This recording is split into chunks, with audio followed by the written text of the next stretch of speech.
आज इस वीडियो में हम एनएफओ रिव्यू करने वाले हैं एसबीआई म्यूचुअल फंड्स के एसबीआई ऑटोमेटिव अपॉर्चुनिटीज फंड के बारे में। तो ये एक ओपन एंडेड इक्विटी प्रकार की स्कीम है जो कि फॉलो करने वाली है automotive and allied business activities theme को। मतलब कि ये एक ऑटो सेक्टर का थीमेटिक एनएफओ है। तो ये एनएफओ ओपन हुआ है 17 मई 2024 को, क्लोज होने वाला है 31 मई 2024 को। तो इस एनएफओ रिव्यू की जानकारी अच्छे से समझने के लिए इस वीडियो को अंत तक देखना बेहद जरूरी है। अगर चैनल सब्सक्राइब नहीं की है तो चैनल को सब्सक्राइब कर ले और बेल आइकन प्रेस करना बिल्कुल ना भूले।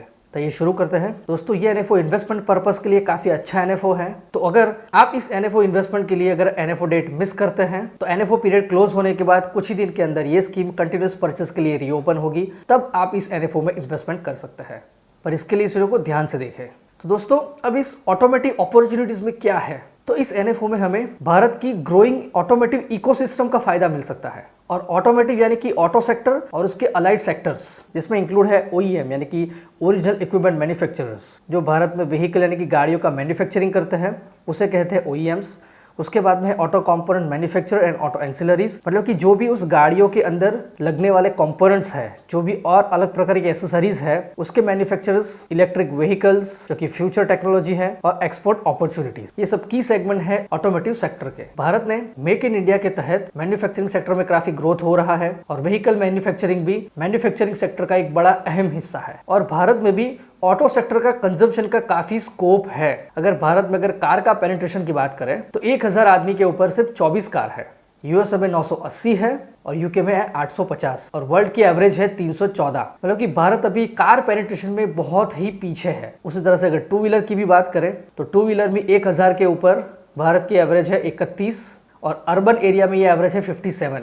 मतलब कि भारत में टू व्हीलर और फोर व्हीलर का पेनिट्रेशन बहुत ही कम है। और जिस तरह से अभी ऑटो सेक्टर में ग्रोथ हो रहा है, ये एडवाइजेबल है कि अभी ऑटो सेक्टर में इन्वेस्ट किया जाए, काफी अच्छा पोर्टफोलियो हमारा बन सके। तो इसके लिए इसका बेंचमार्क इंडेक्स है Nifty auto total return index. इसके अंदर जो भी स्टॉक्स है उसी के अंदर इस एनएफओ में इन्वेस्टमेंट होने वाला है। इस इंडेक्स में ऑटोमेटिव सेक्टर के 15 स्टॉक्स इंक्लूड होते हैं और उसके अंदर इंक्लूड है four wheelers, 2-3 wheelers, auto ancillaries, tyres etcetera. इस प्रकार के 15 ऑटो सेक्टर के स्टॉक्स इस इंडेक्स में इंक्लूड है। तो इस इंडेक्स के टॉप 10 स्टॉक्स और उसके वेटेज की बात करें तो टॉप पर है महिंद्रा एंड महिंद्रा लिमिटेड, इसका वेटेज है 19.54%। फिर टाटा मोटर 16.80%।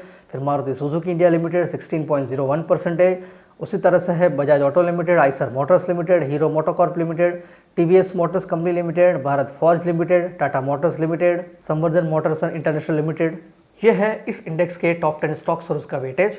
इसी प्रकार के कुल 15 स्टॉक्स होते हैं इस इंडेक्स। अब बात करेंगे इस इंडेक्स के परफॉर्मेंस के बारे में। तो इस इंडेक्स का पिछले 1 साल का टोटल रिटर्न है 71.73%। पिछले 5 साल का टोटल रिटर्न है 23.32%। जबकि सिंस इंसेप्शन यानी कि करीब 20 साल का रिटर्न है 18.06%। मतलब कि दोस्तों, इस इंडेक्स ने काफ़ी कंसिस्टेंटली अच्छा परफॉर्म किया है। पिछले कुछ सालों से इसके परफॉर्मेंस में और भी अच्छा सुधार आया है। तो इस इंडेक्स में, इस एनएफओ में इन्वेस्टमेंट करना सूटेबल है। निफ्टी ऑटो इंडेक्स के सीएजीआर रिटर्न की कंपैरिजन करेंगे निफ्टी 50 निफ्टी 500 इंडेक्स के साथ। तो इस टेबल को देखिए। इस टेबल के अंदर निफ्टी ऑटो, निफ्टी 50, निफ्टी 500 के सीएजीआर रिटर्न की कंपैरिजन है 1 साल, 3 साल, 5 साल, 10 साल और सिंस इंसेप्शन की। तो यहाँ पर आप देख सकते हैं कि 1 साल में निफ्टी ऑटो का रिटर्न है 71.7%, निफ्टी 50 का है 26.5%, निफ्टी 500 का है 39.30%। उसी तरह से 3 साल, 5 साल और 10 साल के रिटर्न की बात करें तो निफ्टी ऑटो का रिटर्न है 15.5%, निफ्टी 50 का है 14.3% और निफ्टी 500 का है 16.15%। और सिंस इंसेप्शन में निफ्टी ऑटो 18%, निफ्टी 50 14% और निफ्टी 500 15%। मतलब कि लॉन्ग टर्म के अंदर निफ्टी ऑटो इंडेक्स निफ्टी 50 और निफ्टी 500 से बेहतर है। अब एक और कंपैरिजन करेंगे। इस ग्राफ को देखिए। यहाँ पर दिखाया है कि अगर जनवरी 2004 में अगर 1000 रुपये Nifty auto index, Nifty 500 index और निफ्टी 50 के अंदर इन्वेस्टमेंट किए हैं तो आज इसकी वैल्यू निफ्टी ऑटो की है 29,000, निफ्टी 500 की है 17,000 और निफ्टी 50 की है 15,000। मतलब कि निफ्टी ऑटो ने 29 टाइम्स रिटर्न दिया है, निफ्टी 50 ने 17 टाइम्स रिटर्न दिया है, निफ्टी 50 ने 15 टाइम्स रिटर्न दिया है। तो इस ग्राफ के जरिए भी आप देख सकते हैं इस तीनों में से सबसे बेहतर कौन है। अब इस टेबल के जरिए हम देखेंगे इस इंडेक्स के, इस एनएफओ के इन्वेस्टमेंट यूनिवर्स के बारे में। तो यहाँ पर आप देख सकते हैं कौन सी इंडस्ट्रीज है, उसकी कंपनीज कितनी है, उसका मार्केट कैप कितना है और बेंचमार्क में वही कंपनीज कितनी है, उसका मार्केट कैप कितना है, उसका वेटेज कितना है।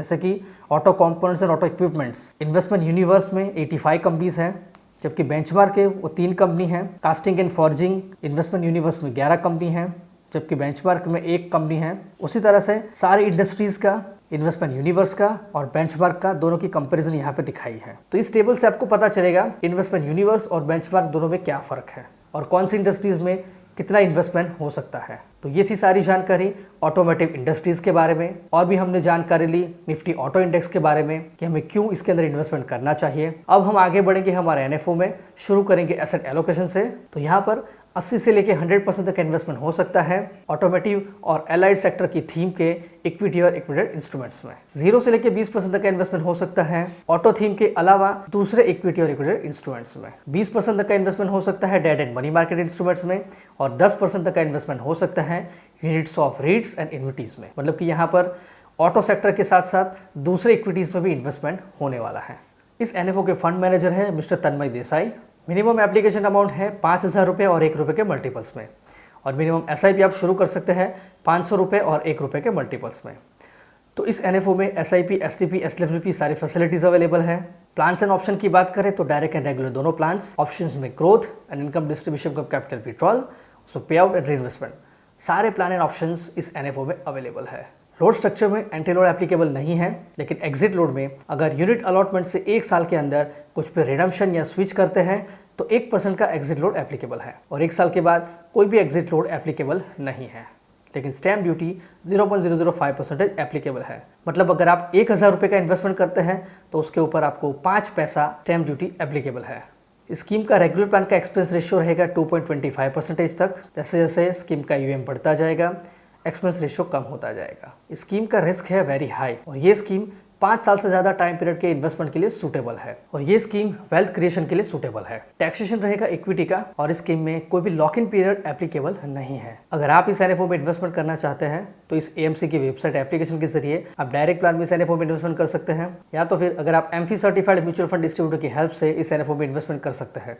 और फंड्स बाजार उसके लिए बहुत ही बेहतर ऑप्शन है और फंड्स बाजार इंडिया का एक लीडिंग इन्वेस्टमेंट पोर्टल है जिसके जरिए भी आप इस एनएफओ में इन्वेस्टमेंट कर सकते हैं। इसकी लिंक आपको description box and pin comment से मिलेगी। वहां से बहुत आसानी से अपना अकाउंट ओपन करें और इस एनएफओ में इन्वेस्टमेंट शुरू करें। तो दोस्तों ये थी जानकारी NFO review SBI automatic opportunities fund के बारे में।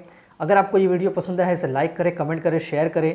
अगर चैनल सब्सक्राइब नहीं किया है तो जल्द से चैनल को सब्सक्राइब करें और बेल आइकन प्रेस करना बिल्कुल ना भूलें। Mutual fund investments are subject to market risks. Read all scheme related documents carefully.